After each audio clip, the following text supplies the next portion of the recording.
themselves room for the other judges' questions. And so we're now officially going to put it in the rules to give a 5-minute time limit. Okay. Yeah, so we wanted us to elaborate. 5 is this many. Okay. Sorry, yeah, go ahead. Judges will go like this, or moderators will go like this. Okay, and then the other one is that we're going to be explicit and official about the way that we pair teams in the elimination round. So I was thinking Richard and John could maybe say, or Richard and or John could say a little bit more about that seating. Yeah, just real quick. Last year, it was a seeded elimination rounds. And I think I may have said beforehand, this was random. And then Richard took me aside to say, no, it wasn't, it was seeded. And so, and the reason for that is because it is, over the years, it has not been consistently always the same. So we want to enshrine that it is just going to be seeded going forward. So A, it's consistent, and B, it's clear and transparent. Yeah, so the team with the highest ranking hits team 8 in the semis and or the quarters to hit 7 and so forth. Oh, go ahead. No, go ahead. I was going to change the subject, so if you wanted to say more on that. I was just going to ask Richard, do we then maintain seeding into the next round too? Yeah. Okay. All right. Yeah. So the highest ranked team versus lowest ranked remaining, so forth. Got it. That's it. Okay, and then the other thing is that something that came up in a previous session was the issue of whether teams need to use an explicit framework. People were expressing frustration over situations they've encountered about being penalized for not using a precise framework. And so the rules committee is discussing, but hasn't decided yet how to deal with that issue. So whether to put that explicitly in the rules. It already comes up in judges training. Unfortunately, you just can't always get judges to do what they've been trained to do. So, all right, so that's it on rules. So then the other part of this session was supposed to be just sort of an open discussion about judging. Is that right, John? Yeah, I don't know if anyone wants a quick background on how the charges get generated in the first place. We could talk about that briefly if it's helpful. Otherwise, we could just, go into sort of input gathering and things like that. But it's just there if people want it. Well, no one seems to want it, so I'll just do it in 10 seconds. We've got Mike's or Matthew's hand up. Okay. Yeah, and also just to sort of explain how the regional variations work and all that. So okay, so we'll just give some of this background stuff here at the beginning. Yeah. I was going to say, John, I wouldn't mind knowing that. I've been on the rules committee for 8 years, and I don't actually know where those charges come from. So Okay. Yeah, that's great. So what happens is it's essentially sessions like this. One of the things that we used to do, right? For those of you who've been around a long time, you remember that the competition used to be on Thursday. And so what would happen is we'd have a feedback session later the weekend, and that's where we would get some, oh, we didn't like this and we didn't love that. And so just generally throughout the year, whenever there's opportunities to gain feedback about what people are concerned about, we sort of make notes of that, and then we discuss it often a lot at the IEB competition. Usually the IEB chair and the rules chair are talking a lot about this. And then the IEB chair sort of comes up with a set of charges to give to the rules chair, and then it's the rules chair that disseminates them to the rules committee to deliberate. Of course, let me put it this way. It really shouldn't be the case that like people in the rules committee are just adding charges sort of as you're going.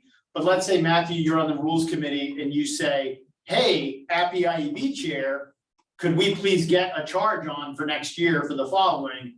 Not only could you do that, anybody could do that. Anybody could request, like, I'd really like us to look at some things. So a couple of charges that came out this year that were rejected were every now and then a coach is asked about whether we should reseed after the first day, or as Skipper, for those of you who know, Skipper's a proponent of this. He's a big chess guy, so he liked the idea of like after every round reseeding.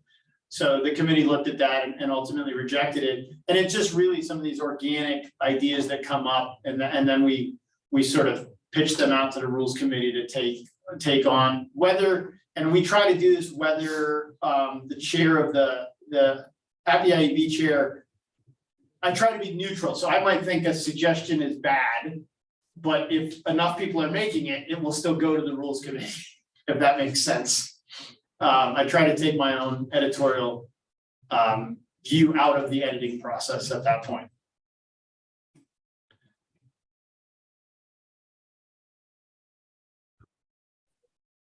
Ron, go ahead. Yeah, just I know this is probably off topic, but you mentioned that the competition used to be on Thursday. I've asked Ann Thiebaud about why it happens on Saturday, and she's never been able to answer that. Is there a quick, short, like reason for why it moved to Saturday, which I hate? I guess I didn't mean to take over, so I'll say this and then I'll shut up. It's just legit. So the first move was, I think, just sort of like experimenting with how to fit it around the API conference and seeing if maybe students would come in earlier and maybe want to attend some of the API sessions, et cetera, et cetera. But it's turned out to pay some really nice dividends because it's not that it's on Saturday, it's that it's across 2 days. And that allowed us to add a fourth round. So for those of you who've been here longer, it used to only be 3 preliminary rounds. And then when we went to 4, that became an insufferably long day. And so we had talked about going back to 3 in order to keep the quarterfinals. We're dropping the quarterfinals, and people didn't like either of those. And so now being over to carry it over 2 days allows us to have the 4 prelims and then the quarterfinals. And we couldn't do that if it was Thursday, Friday, because we'd spill over to the conference. John, can I add one thing? Yeah. So originally it moved from Thursday to Sunday, right? And then that backed into Saturday, Sunday. And the move to Sunday was great.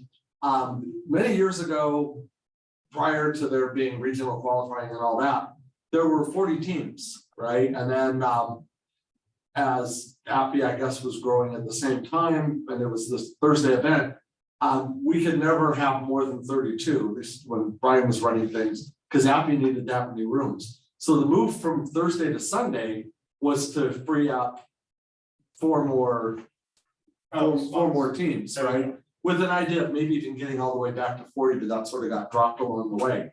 But you just couldn't do it on Thursday most years with all the API stuff going on, right? That's the Ethics Center Directors Summits and all these other events. So we got more rooms on Sunday, and then we were able to get them starting Saturday night, which allowed us to break up the long day. Yeah, and I also might add that one of the things that it really does by giving that extra 4th round is enable students to have more opportunity to actually present the cases that they've been prepping for. It's a lot of cases for nationals to prep, and then to only be able to do 6 was kind of a bummer for some teams. And so I think that a lot of teams really like that 4th round because it gives them an opportunity to do their participate right overall in the competition, which I think is a good thing. Thank you. Then I'll just start campaigning for starting earlier on Saturday. But it's a very good explanation. I really appreciate it. Thank you. Okay, so the next bit was going to be just providing feedback. Is that right, John? On just having an open discussion about judging. Well, and I think we might even also add if anybody has any suggestions for potential rule changes that we might want to consider as well. So Okay, maybe sure. a little bit of both. Sure.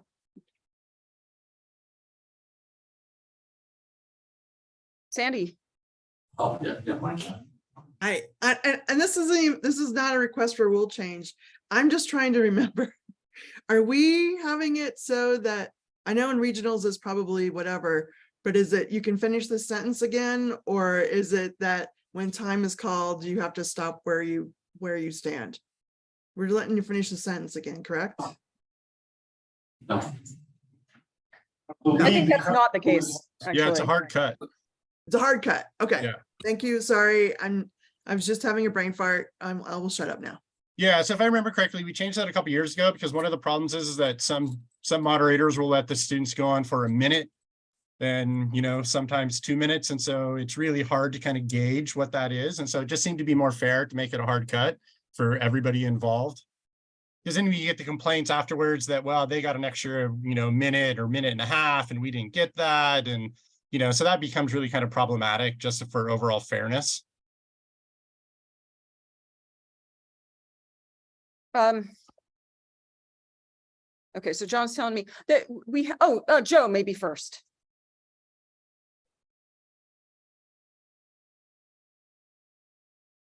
I'm going to Joe? try to get this right on the first try. Can everybody hear me? Yeah, Good job. Right.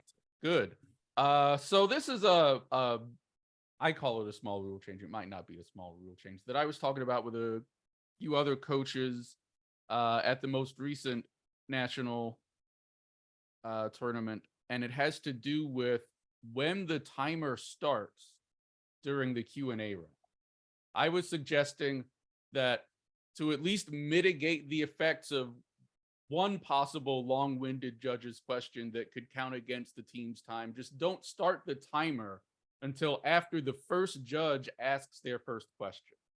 And I think it wouldn't be worth it to get into like doing it like a chess clock where you're actually stopping the clock during judges' questions and then restarting the clock for the team afterward. But if at the very least, like the first judge's question doesn't count against the team's time, that in and of itself might make some difference for teams in terms of feeling like they're squeezed for time during the Q&A round.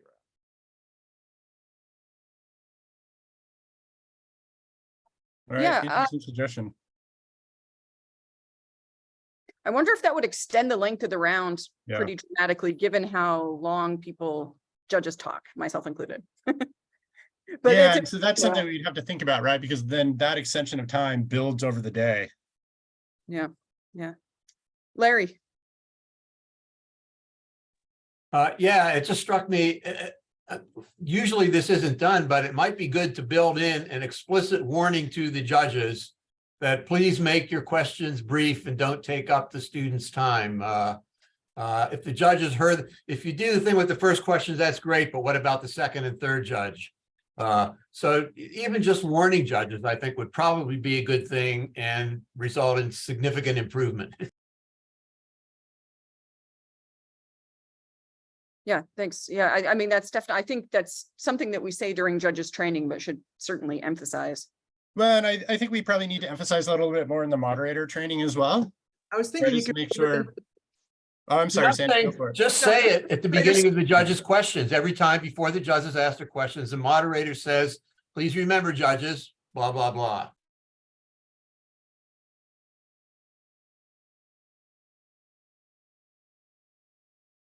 Thank you, Matthew. You brought civility back in with your hand. Yeah, no problem. Yeah, I know this is already a rule, but maybe just like to emphasize kind of like question bombing, or like really just doing like 2 to 3 questions when you're giving like your team B. And then also something that I've noticed a lot of teams, or some teams do, is that they only have 2 people really speaking on like one case. And I kind of find that it's not necessarily, I don't know if this should be like against the rules, but it should be encouraged to have like everyone speak, because I think that's kind of the goal, is to get like all these different perspectives, and kind of just have assigning people to a case and like having like no one else speak is kind of against that goal, in my opinion. But yeah. Yeah, thanks for that. I mean, I think, I don't know if we can limit team strategy in that way, you know, because teams can do what they want in terms of who does what. And some teams have super strong people who are super strong in one area, and maybe others who are strong in another. But I do think I agree with you that it's kind of part of the spirit of the thing to engage in cooperation amongst the team. I think I saw Alex next. Yeah, thanks. I was just going to ask, somewhat selfishly, is there official language in IEB's rules placing any kind of limitations on what the commentary period looks like? I say this because on the high school side, we've recently implemented a slight rules change. Kyle's in the room. He's the chair of our rules committee. We've recently implemented a slight rules change that asks students to focus on 2 or 3 most important questions. And in some cases that has been wildly successful, and in other cases that has been summarily ignored. So I would just be curious as to, whether there is language there and what the committee, what your committee's thinking has been on that, if there has been some. Because we're sort of trying this and it's not going quite as well as we'd hoped on the high school side. So I'd just be interested in comparing notes. Kyle, does that describe that correctly? Yeah, absolutely. I mean, I agree with your description of the problem, having judged at nationals of like, they're not getting it. Yeah. Oh, that's an interesting approach. I don't think we do have something like that. Am I wrong about that, Michael? No, we don't. But it's something we can definitely talk about, but that's again, kind of hard to do. And I think Alex, I've coached high school and judged high school teams. And I also am always cringe when you just get like that 30 questions with no other really type of thoughtful engagement in terms of, what the arguments actually really were. So yeah, I think that probably we need to maybe consider that, but also talk to like different, maybe, I don't know, approach it from a coaching perspective as well to try to help your teams. Because I see that at the high school bowl a lot, and it can be rather painful. Michael, I'm sorry, I'm just going to interject for 1 second. I just want to clarify for people here that the rules committee also is the group that does adjustments to the scoring criteria, things like that. And a lot of some of the things that people have been bringing up is in some of those scoring criteria, and it's that body, the rules committee, that works on those things as well. So we can always, we can look at the document if it's helpful at some point if people want. So I guess I have a quick question. Maybe I'll throw to Kyle. Do you guys have a penalty in your new rules format for that particular type of process? So like, what is the motivation for teams to actually try to follow that? That's next. That's an excellent question. The rules council for the high school bowls is meeting next week. And that's one of like, I've drafted up a sample. We got to chat about it, figure it out. Cause I agree. There has to be like, I think it's a systemic problem to consider, like what actually happens when someone breaks the rule. We need a formal and clear process, not only for organizers, but for teams. So they know like what's at stake if these kinds of rule breaking happen. So yeah, that we're working on. Happy to share thoughts and because I think that's a potential issue that we have also with the IEB rules committee, right? Is that we don't really have something that's really clear in terms of what the negative effect would be for violating certain types of rules. And so I'd be really interested to hear from you how that goes with the high school rules committee, kind of see how you guys deal with that. Yep, let's chat. We're luckily live in the same city, so we can hang out. Having a beer next week, so we're good. Okay, Ron. Thank you. I wanted to go back to Matthew's point about having just one or maybe 2 speakers talking. Before I was the full coach at Santa Fe, that used to make me crazy. I just hated it when that happened. But once I've been a coach, now I'm starting to see. I want to play devil's advocate and point out that sometimes people get sick, team members get sick, and sometimes the team just doesn't come together like you'd want it to. So I would suggest erring on the side of caution and say, maybe that's not a good way when I'm coaching. Maybe that's not the best way to handle the cases. But to be prescriptive about it would probably be problematic. Yeah, I'd actually agree, because there's a lot of different factors like student time, right? How much other workload they have, and all teams really kind of, divide those cases up in different ways. I think that you see a lot of teams that have been together maybe for like 2 or 3 years are much better at everybody kind of playing a particular role. But I also think on the flip side of that, sometimes that can also sound really forced as well when, very rehearsed. And so I think that there are some teams that really play to that. I think at the IEB level that sometimes I don't think maybe is as authentic.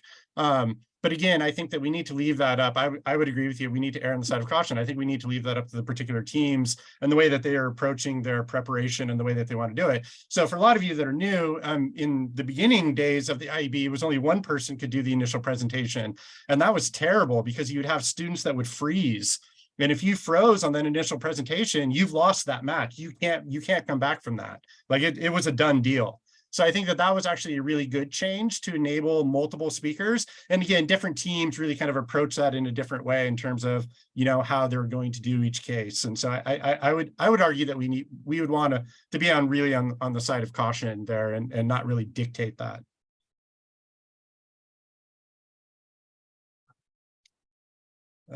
Jonathan, I'm not sure where Rachel went. I think we might have lost her. Yeah. So I don't know if maybe this is like a rules. I'm not sure exactly how it fits in, but this past year was our first year at the national competition, and just sort of seeing how the teams got divided up. My understanding, and Richard, I don't want to be critical here, and maybe I misunderstand, but it sounds to me like it's sort of like just the teams are kind of randomly assigned. So like one thought that I had, or like going in, was like, well, in a lot of soccer, this is kind of taking off in these round robin tournaments where it's like, okay, you've got like this group of a certain number of teams and they all play each other. And then the team that like does the best out of that like group goes on to the next round or something. So I guess one thought I had, and maybe you've considered this, is like, well, 35 teams would allow for 7 groups of 5, and they could all play each other. And then the team that like sort of came out with the best record could move on. Maybe there could be some additional team that moves on for some reason. But I guess I was just wondering if there's a way to sort of formalize that process of like what teams are competing against each other in the national competition, or do we like the sort of like random, you're just going to play against a few different teams? So that's a question. Richard's gonna. Yeah, so just a little background on how the pairing goes at the national competition. When I was talking earlier about the sort of randomization, those were for the regional competitions that we set up.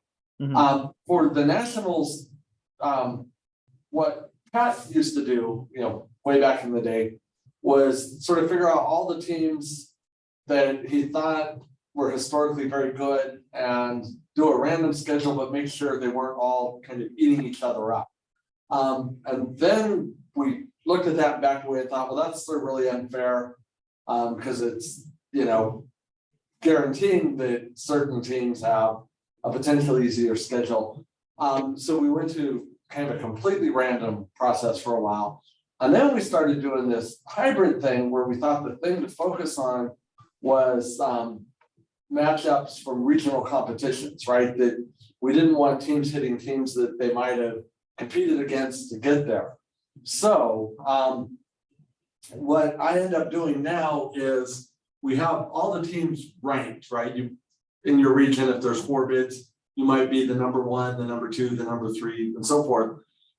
Since we've got these 4 large groups, I make sure that there's a number 1 in each group, and if there's 10 of them, I'll put 2 in, and then randomly choose the others. So each group will have the same number or close to the same number of number 1s, close to the same number of number 2s, close to the same number of number 3s, and so forth, and have that done in such a way that no teams that competed in the same region, if it can be avoided, and it usually can, meet each other during that competition. And at that point, everything else is random. So it's not just a completely random process, at least for the national competition. What do you do 6 sort of 6 groups of 6, basically? No, it's 4 groups, Okay. 2 10s, 2 8s. Okay. Yeah. Okay. Yeah, I thought like, yeah, as long as there's some I guess I'm wondering, thinking about like the formalization and structure, like just as someone who's new to it, like sort of, I imagine if somebody gets steamrolled or something, they might come in and say, well, how fair was that? We got paired up with these people. And maybe if there could be, I don't know, like more transparency about like how those things happen, that might be. Yeah. But That's really helpful. I'm making a Yeah, note of that. fair We can enough. make that transparent. I can make a spreadsheet and then people will flock to the Zoom meeting where I go through the intricacies of it. Yeah. Actually, I have a spreadsheet, right? I don't know why I said that. Yeah, it's a good suggestion. Jonathan. Larry, I think you were next, and then Alex. Yes, I was just thinking about this way to get multiple speakers or how to deal with that issue. And it strikes me that another way to deal with it, and maybe better way, would be not through making a rule, but by modifying the scoring and the scoring criteria to somehow allow for a bonus, for extra points, which we're not supposed to do. And I assiduously do not do this. If a team has only one speaker and that speaker is really good, they get scored really well. But I do feel like, other things equal, a team that has multiple speakers presenting their position versus a team that has one speaker, if they're equal in every other category, I think the team with more speakers wins. I mean, it's supposed to be a team thing. And I saw some really good teams where I judged the multiple rounds and there was one person who spoke in every round, both presenting and answering, and that person was really good, and I never heard anything from the other team members. And I gave them good scores because I was supposed to, but I still think that's wrong. As of right now, Larry, it is explicitly forbids you from taking that into consideration. That's what I'm saying. Yeah. Yeah. I mean, I was forbidden, and I followed the rules as a judge. And I thought, there's something really weird about this, because this is not a team. Yeah, but let me play devil's advocate on that a little bit, though. So there's also a team, there's a lot of that goes behind the scenes with the team as well, right? So, just because one person or two people may be the primary speakers on that particular team doesn't mean that the rest of the team hasn't participated for the last 4 months to prep all of that and get that ready to go, right? So I think that there's different ways to think about that. And I don't think it's necessarily incumbent upon, right, 4 people speaking rather than 2. Alex. I was going to take us in a different direction, so you should go to Marcia. All right, Marcia. I'm just going to underscore what you said, Michael, that the teamwork takes place in the months leading up to the competition. I think most of our teams engage with one another. My teams know all the cases really pretty well, but some students would prefer to do most of the talking, and I give them that privilege if that's what they like. And other times they're happy to split duties up. I'm with Rachel and others who have said, I think this ought to be left up to team discretion and coach discretion. Yeah, I agree. Michael, can I just jump in 1 second on this before Alex goes a different direction? Yeah, please. Ron and I are from 2-year schools too. And so I think another sort of related concern is that there are schools, and in 2-year schools, this is really pronounced, where recruiting is just incredibly difficult because we lose students so fast. So often we're just in a position where if we get one all-star, that is what makes us a competitive team. And it is incredibly hard to try to find 3 or 4 or 5 equally good students. And we're forced into a situation where we have a dominant personality, whether we want to or not. And it would be sort of a shame on an equity front if you were penalized from not having the kind of strength of numbers that other schools might have. And I know that's just a little random, but I do think it is a consideration. Yeah, I agree. I think that's a good point.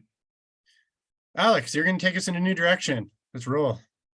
Well, I was going to take you in a slightly older direction. I wanted to pick up something that Richard mentioned earlier about the process of regionals using rule variations and different rules and making up new formats and things like that. Richard, would you mind, I guess, just for the benefit of, I may have follow-ups depending on what's here, but could you give like a 45-second version of how this works and why it works that way? Yeah, so years ago, we had, regions doing things all sort of very differently from one another. And we talked about whether, things should be sort of consistent throughout.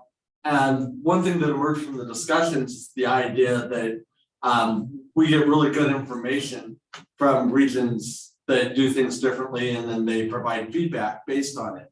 And in fact, we're sort of naturally predisposed not to make wholesale changes to the way we do things at the national level if we haven't had a chance to try it out. So I don't know, more than a decade ago, but not much more, we switched from a total points determines the winner to majority of judges. And that was in part based on the California regional trying that out for a couple of years and providing feedback and, explaining the virtues and benefits and so forth. So at that point, the rules committee got together and made a list, and it's, it's in the format rules of acceptable regional variations. These are things that the regions can do without getting permission from, the national bowl to try out. So it'd be things such as little timing changes, right? If you want to say, let's do 15 minutes for judge Q&A and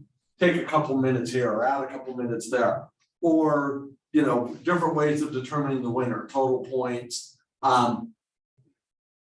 ways of ranking teams, right? Lots of the regions do that very differently. So at nationals, it's win-loss, ties, then point differential, but some will do majority of judges. And we thought, these kinds of things are fine if you want to try those and you don't have to ask permission.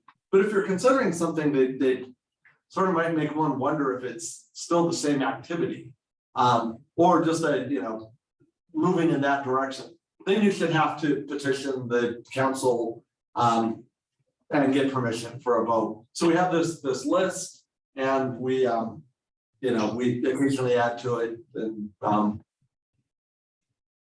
yeah, that's the thumbnail. Can I ask you to expand a little bit beyond the thumbnail, and maybe this is a helpful place for other folks to ask questions too. I'm really curious I'm selfishly curious because NHSEB is encountering this question, but also because we're caught between the same rock and the same hard place, which is that, like, on one hand, we want to allow a spirit of innovation and experimentation, and on the other hand, we want to make sure that we're all doing the same activity and qualifying under competitive circumstances in a fair way for the same activity. Can you say a little bit more about how the rules committee has dictated what's consistent with the activity and what isn't? What are things that you thought were obviously beyond the pale of being the same activity? I guess, I'm wondering what the limit cases are. Right. Okay. So John's got the list posted here of acceptable things. From Michael. Oh yeah. Did Michael put those up? Yeah. And anyway, yeah, appreciate it. Like I said, it was a long time ago, so I'm sort of taxing my brain here to remember. You go ahead, John. Yeah. I think the one that jumps out to me, Alex, to your point, is the fifth one on the list that's on the screen here. So it seems like almost a sort of arcane one, right? The ratio of presenting team to opposing team scores may not exceed 5-1. And the idea there, right, is that you've seen so we sometimes used to compete. Loyola Marymount has a business ethics competition, and it's a completely different format, and it's a very long presentation, and it really de-emphasizes any kind of interaction. That changes the nature of the ethics bowl. And so the balance between initial presentation and the interplay, we thought was essential to keeping the ethics bowl what it is. Whereas going 7 minutes or 12 minutes in your initial presentation didn't seem as relevant. Now, what's happened over time, so the Upper Midwest used to do 7 minutes for their initial presentation. What you see, I think, in regions is regions have increasingly found that being as similar as possible to the nationals just makes it easier on the teams, because they don't have to, keep adapting to a new environment if they qualify. So some of these departures are almost in some ways shrinking in a way that, is a mixed blessing. Kyle, did you want to jump in there? Well, sure. I mean, it's on the same topic as Alex. There were like two specific variations high school regionals are playing around with that I wonder if you'd ever encountered. The first is cold case rounds. So instead of having cases prepped, they share a case like at lunch, and everyone gets a half hour and they have to go on a cold case. So I was curious if anyone's ever tried that or what you all thought, but. Yeah, so are we on? Yeah, so we got invited to this is Weber State, to like an exposition thing a few years ago, and they had that format where they did 2 ethics bowl cases from the current packet. This might have been pre-regional bowl, so it might have been the national packet. And then they had a cold case where I think the teams had 90 minutes to prepare. And it was interesting, and I think it went very well. But the teams that won were all the experienced teams, and and that may not be a coincidence, and it may not due to their being better ethics bowlers, right? Some of the teams were new and they just sort of never seen the activity before, and so they weren't used to banging something out very quickly. But if it's a level playing field, I thought it was an interesting experiment. Yeah, well, fair enough. I think the challenge for us at nationals is like they want to keep doing it. Does it count as a regional, right? Like, is this the kind of permissible variation where the winner of that event should then qualify for the nationals, right? Kyle, did you have another? I thought you said 2 things. Oh, well, they're kind of related. The other one would be just writing their own cases. So some regionals have like just don't use the regional, or like rewrite a bunch of them because they've developed this whole case writing process. And then does that matter? It raises particular issues for the high school bowl because we have a third layer of competition. We have a divisional, which uses the regional cases, and then it raises issues for the divisional because this regional has all their own cases. And then how do we be fair to everybody? And anyways, those are some of the specific issues.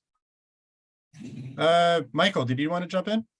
Yeah, just mentioning that trying out that cold case round reminded me that myself and our other regional co-organizer met with a couple of the coaches from our regional team who competed in the National High School Ethics Bowl this year recently, and they told us about that. And we sort of discussed it a little bit because it seemed like the maybe assumption behind doing a cold case round had to do with what the expectations were for the students in their presentation and the kind of preparations they do for the bowl. And this reminded me, this came up yesterday, this issue of how much does research matter, how much does like citation and facts and stuff like that.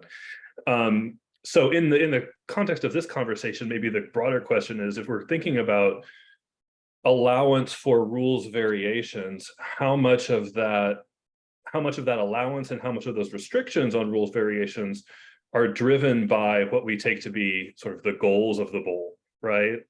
And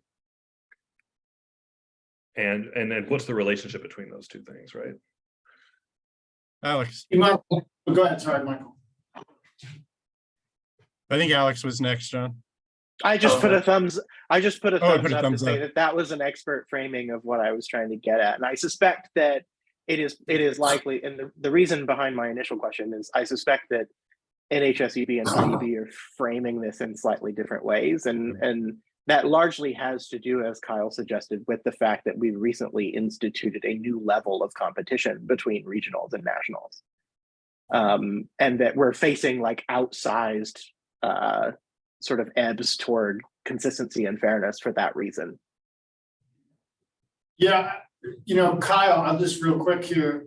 I like the 2 you brought up are interesting because I can see that the cold case is like, it's kind of a gray area about whether that's a reasonable deviation that you wouldn't even need to get permission for. Maybe you'd ask permission, but it's easy to get. The cases being written by a completely independent body would be a big problem for us, right? And that's about, to Michael's point, really trying to keep, it's not that it's like, oh, well, Michael wants to write his own cases. We just want to make sure that those cases reflect the things we're trying to do in the ethics bowl, that they're balanced cases, that they have a variety of topics and themes, that they're not a bunch of right? And so without oversight, that becomes chaotic. So that would be a thing that it would be a very hard sell to try to depart from using the regional cases. And so that's like a good place that we would probably think about. Those are the types of places we would draw those lines at the IEB level. Yeah. All right, we are at 11:43, so we got a couple more minutes left. Is there any more comments or suggestions that anybody has or would like to discuss? Because we go till 45, right, John? Jonathan, Yeah. I see your name. And then I'm gonna need to keep people for a minute because we do have to talk about one other thing that was a charge given to a different group, but that people are gonna want to know about. Yes. So I'll just sort of, I know that this got a lot of criticism earlier when it was brought up, but I guess I'm wondering if there is something to this idea of valuing having multiple people speak up during a round.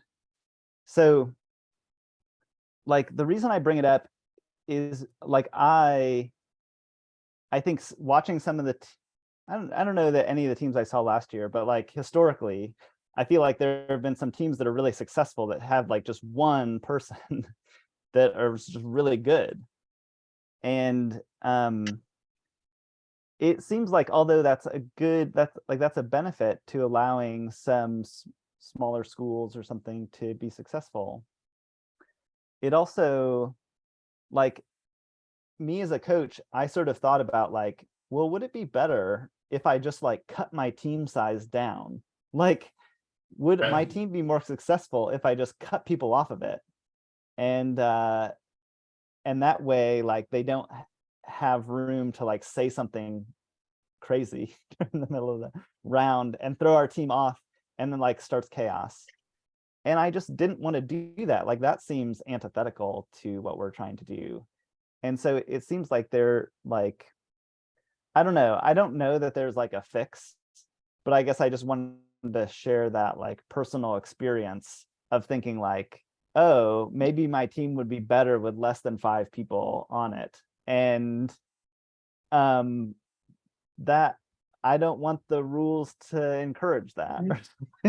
So I think I think the last thing I'll say is that part of the goal of the Ethics Bowl is to be able to have these conversations around controversial topics. And if you have some people on your team who are like, yeah, they don't like to speak in public or something, it's like, well, that's what we're trying to do.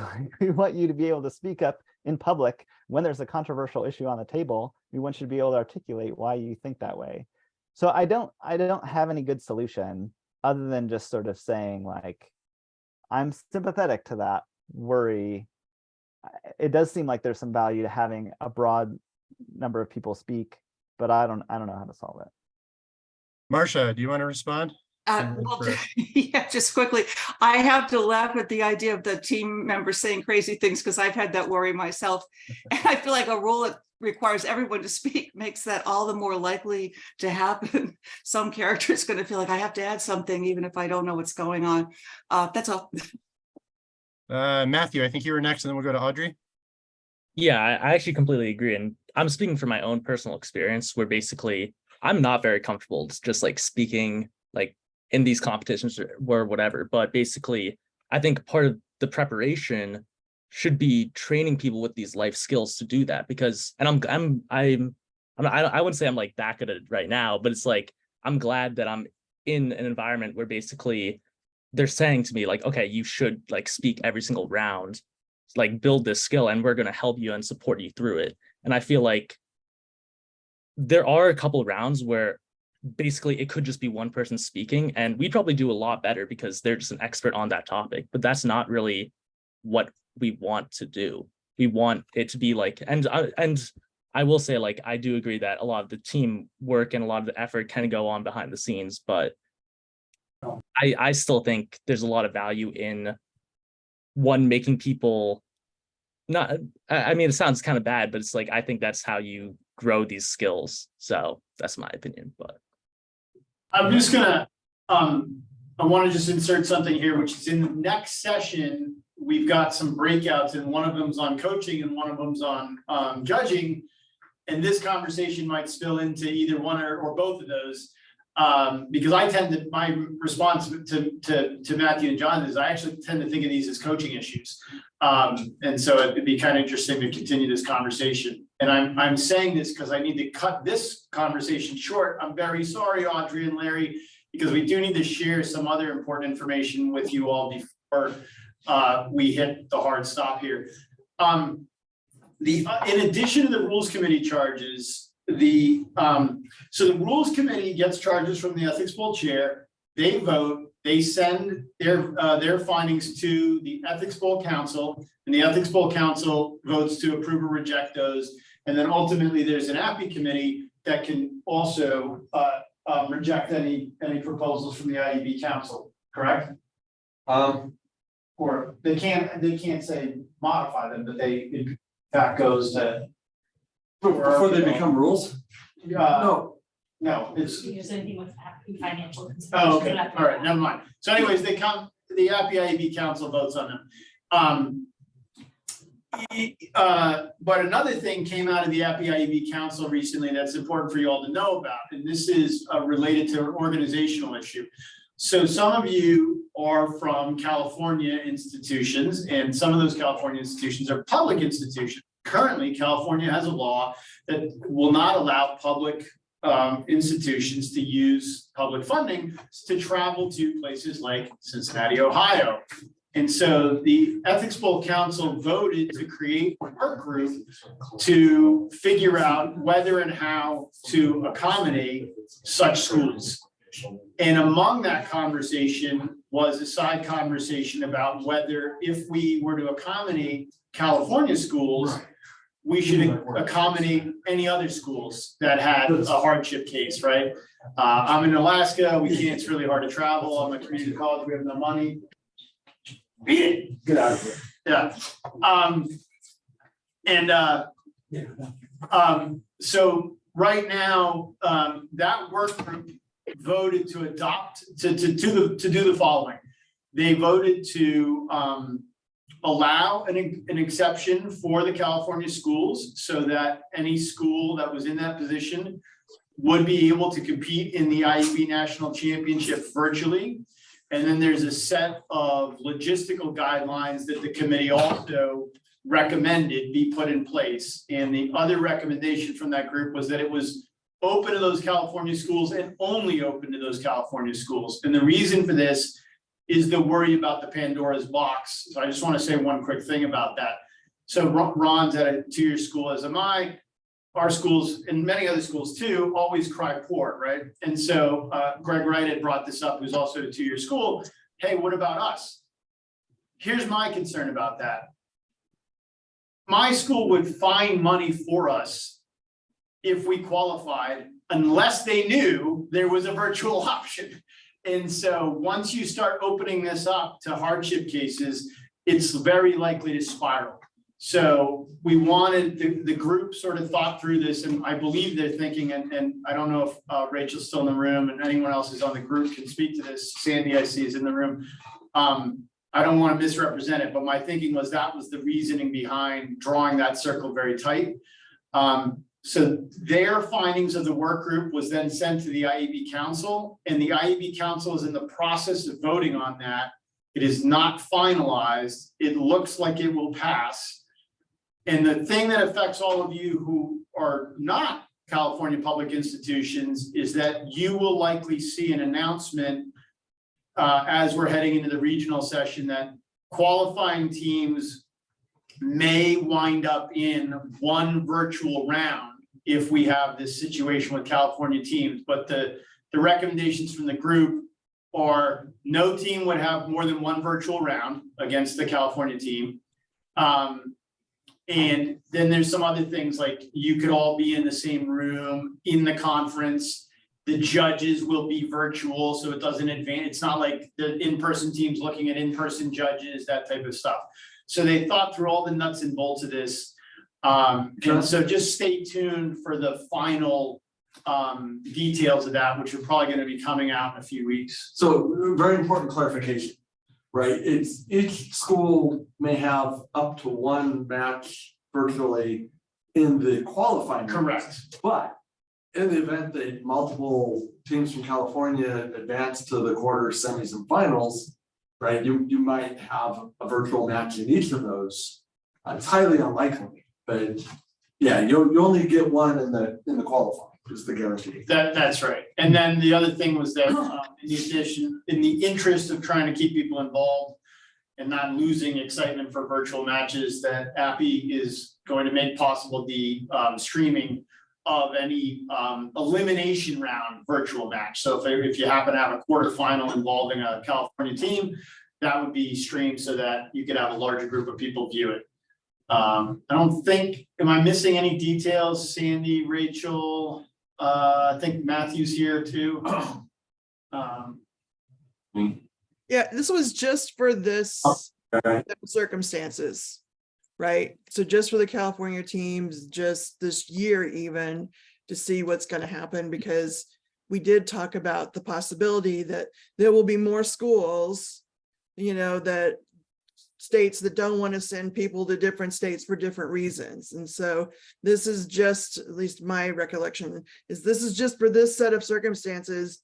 And if things evolve significantly, we're going to have to revisit it. Yeah, that's right. It's explicitly in the set of recommendations was, this is only binding on the 2024 competition and to be revisited anyway. And it's wide open. California might reverse itself or might add 15 schools to the list, or we might revisit the idea of whether we want to open it to other hardship cases. So, but just as background, this was a situation forced on Appy by the pandemic. Because Appy had to back out of a Cincinnati commitment during the pandemic, they were asked to then commit to 2 separate additional times hosting in Cincinnati. And so that was 2 years ago, but we again went virtual, but also this coming year. So Appy is well aware of this concern and is trying to avoid it. It was just that it was unavoidable in this specific instance. And Ohio wasn't even on the list when the contract. Oh, okay, and it wasn't even on the list at the time, so. So there you go, there's some background on that. Pretty soon, every state's gonna be on the list, including California. They can't even travel within their own states. It's getting bad. Yeah. So there you go, and I guess the only other thing we'd say about it is it involved no small level of hand wringing to try to work through this. So for those of you who are sitting there going, I'm not sure how I feel, none of us are, and we spent a lot of time talking through this. And like Sandy said, it's also something that might be revisited, and it may be that it doesn't even have, like, if there is no such team that qualifies, it's, Yeah, no offense to Michael Jordan, but we're rooting against all California state schools. Yeah. Hoping only the private schools advance so we don't have the logistical problem. So go Santa Clara, go Stanford, That's right. boo San Jose, boo Berkeley. I'll remember that. Yeah. We are gonna round up against, we want to give people time for a break, but if any of you want to shake your fists at us for a minute or two, you could do that, or if you have questions about anything that Michael and Rachel were talking about, or rules changes or suggestions. Audrey, I didn't know, since I very rudely prohibited you, didn't allow you to speak earlier, if you wanted to say what you wanted to earlier. Sure. Yeah, so it's not related to the whole California thing, but it is related to the thing before that. So I'm a high school student, and my team, the Stanford Online High School team, is very big, and I kind of wanted to bring attention to this issue, potentially a place that we could change. So basically what happens is we have 7 people on our team, and because every round can only have 5 people participating, we have to, and like we only find out the case after the round has begun. So what we have to do is we have to choose the 5 people, and the way that we usually do it is by who is most awake in the very early morning versus like later, which is not a very good way to choose these things. And I was wondering if perhaps we could do it where like all 7 people are present, and then like we announce the case, and then 2 people say, okay, I see, then we're going to sit out. Us two people, we're not going to participate. Because this way, then you can have people who feel most strongly and are like most comfortable and most expressive with that case, then they can present on it and like participate. And I think this would also be like more in coherence with the values of Ethics Bowl, because we want people to be able to like have a discussion, and it's not like whoever is just happens to be there and has to like speak, but like the person who has the most to say and can have like the most lively and productive discussion, I think.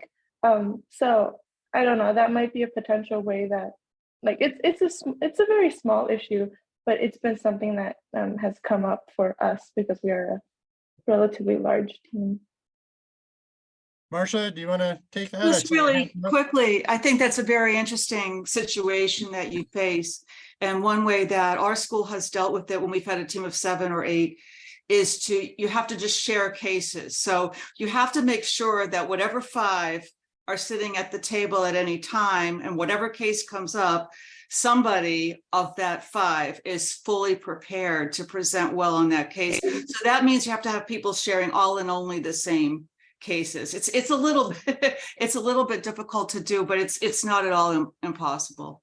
So good luck to you, but with all that. Kyle, I'm going to jump to you real quick because you are really entrenched in the high school ethics bowl. Then Ron, we'll come back to you. Sorry, yeah. Well, I mean, yeah, rules chair, and I run the regional. Audrey is talking about.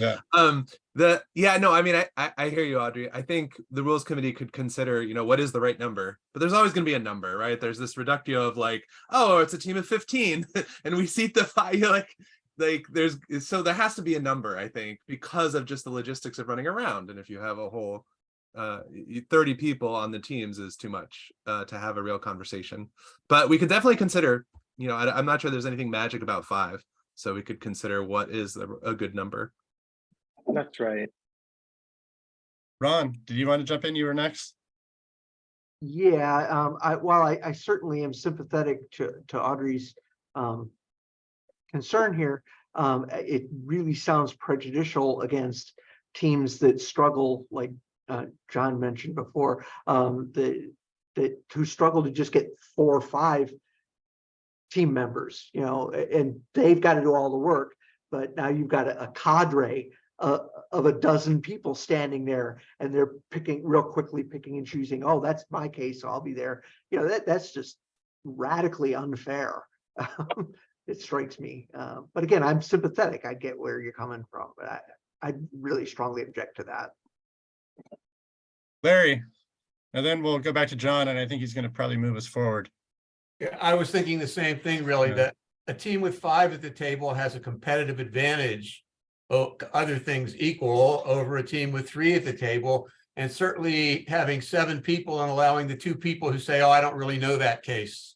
You can't have it work in a way that it gives a team a competitive advantage. And so we've had this problem too, and I haven't figured out how to deal with it as well as Marcia has, but you have to do something like that because there can't be a competitive advantage.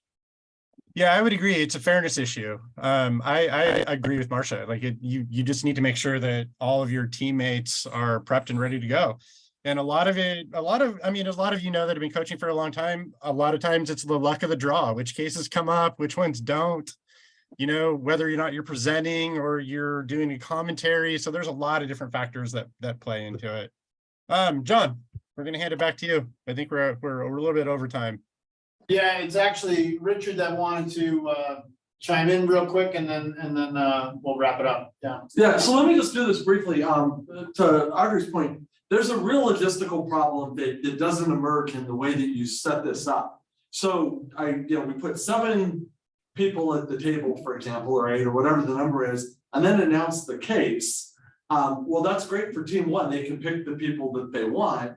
Team 2 that's sitting there waiting would then send away 2 people. But when their case comes up, they've already got the 5 seated, which means if they get the same option for their case, then you have to bring the others back in which case they pick the 5 or 6 out of their group that they want. Team 1 would have to bring their people back in. And you actually have a match where potentially the people speaking in the first half aren't the same ones that are speaking in the second half. It's indirect competition, which doesn't mean it's not doable, but that's a very drastic change, right? And for that matter, I might, if I'm kin two, not even worry about what the case is. I would get my best, commentary people in for that and unseat all of them and then bring in a different group to be in the different part of the round.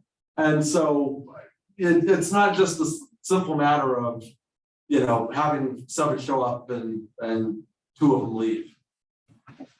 I feel like I have this great euphoria right now because I feel like we just kind of did the Spirit of the Ethics Bowl. We like collegially fought through that issue with some really compelling points on both sides and might have changed some minds on the way. So what a great way to wrap.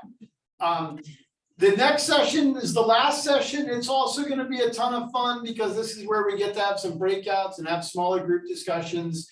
So we want to leave time for it. So let's just take 5 minutes. I got 2:05 Central Time. So at 3:10, if we could all be back at 3:10, we'll try to go to 4:15 at the very latest on the backside.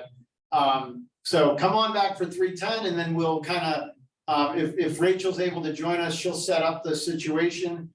If not, someone else will, and then we'll divide up into the small groups. So we'll see you in a few minutes.